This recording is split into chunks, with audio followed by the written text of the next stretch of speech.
go back far enough, and most people are from someplace else, and that goes for the natives of pretty much anywhere. So take the Meenas, for example. This great structure behind me, the Amber Fort today, originally this was a Meena fort. Okay, the Meena are indigenous to this part of India, whatever indigenous means. The truth is, their ancestors probably took it, conquered it, somehow took over the land from some previous group. But anyway, this used to be a Meena fort. And then another group showed up, the Rajputs, and apparently with much bloodshed, they took over from the Meenas and they erected this magnificent Amber Fort. Okay, that's how history goes. These days we act like so many peoples were the original peoples. Well, that's really hard to establish and historically dubious, to say the least. In any case, the Meenas became subjugated.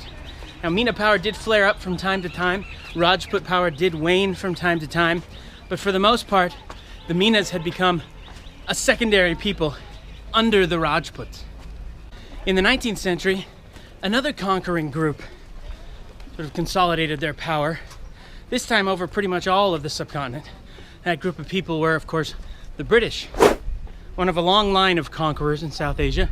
One thing they did do, they brought Western-style government to India. And as part of that, part of their attempt to rule over hundreds of different people and cultures and languages and whatnot, they classified people into groups and then classified those groups according to, their usefulness or their loyalty or their law and order status or whatever as part of their administration. Some groups were classified as, privileged, for they were loyal to the Raj and whatnot. Other groups were classified as martial, especially martial, and therefore good subjects for military recruitment into the Raj's army. Other groups were classified as, less than worthy, vagabonds, criminals. Actually, using that word, criminal groups, entire groups or castes or tribes, as criminal tribes. The Meenas fell into that category. They were described as vagabonds, addicted to robbery, bandits, murderers, killers. And so they were classified as a criminal tribe, all of them. Were such portrayals of the Meena accurate? Well, perhaps and perhaps not. It's hard to say. It does seem that the Meena practiced pretty intense female infanticide, staggering levels of female infanticide by some reports.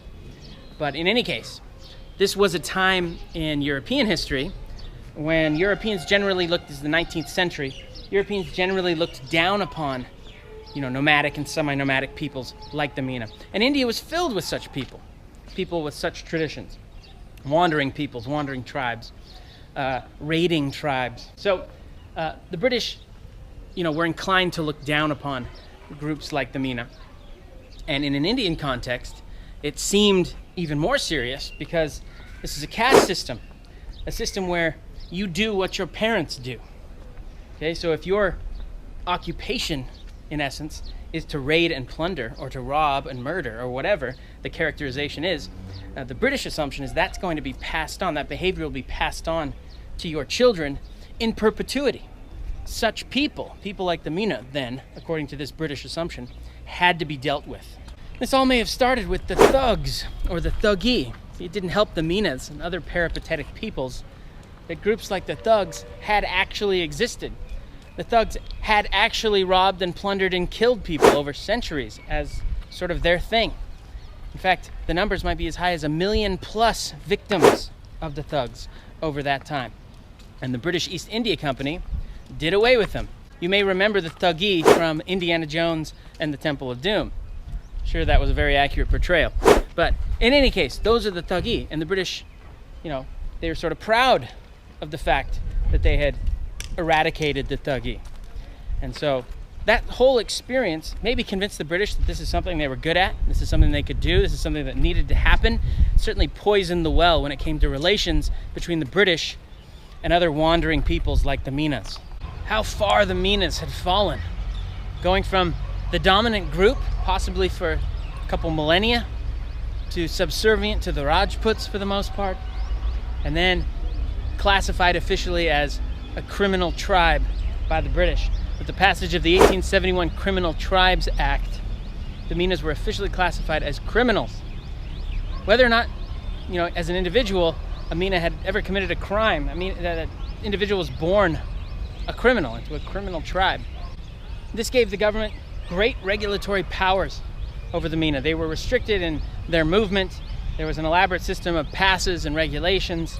If they ever wandered outside of their allowed zones, they could be arrested. They had to check in regularly.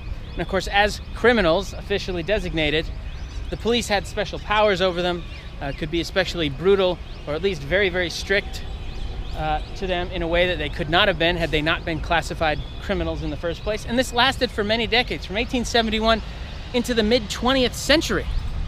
That's a very, very long time. Surely all of these decades of strict regulation, criminal status, that official criminal designation, this is going to have psychological and social effects, surely. Effects which, as far as I know, have not yet been studied in depth.